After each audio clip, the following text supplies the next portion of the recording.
This has become a weekly affair, and it's not letting up. Young people who have been protesting against the government say enough is enough. Police had a hard time managing the protests. Daniel Wambua never flinched even as police fired tear gas at him and other protesters. We are out here trying to fight for our own rights, A student, where do I go from there? All these young people you see here are walking around depressed because there is no hope in this country. People first came to the streets to protest against a proposal to raise taxes. The contentious finance bill was withdrawn, but many say they want the government and President William Ruto to deal with bad governance, corruption, mismanagement of public funds, and to step down. This is the situation on the street.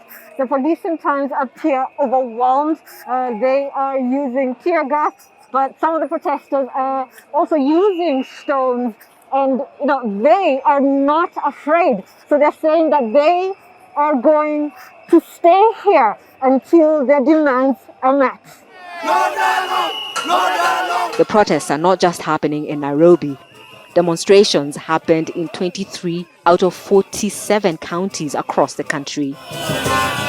In Kisumu, in Western Kenya, protesters said they wanted the electoral commissioners reappointed since their mandate ended last election. We want the IEBC to be formed quickly, as quick as possible, so that these MPs that are taking the Kenya's money for granted, they should be recalled back according to the constitution.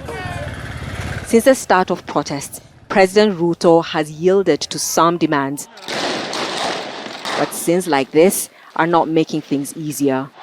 This is Kitengela, on the outskirts of Nairobi. Police killed a protester here, and a journalist was also shot in another town. Nearly 50 people have been killed and many others injured since the unrest began weeks ago. His carelessness, recklessness, how he's handling the deaths of my brothers and sisters and those that we do not know where they are, he's so reckless at it. The president has been under a lot of pressure to deal with the situation, but the anger on the streets can be felt by many Kenyans who say they resonate with the young protesters. Catherine Soy, Al Jazeera, Nairobi. Make sure to subscribe to our channel to get the latest news from Al Jazeera.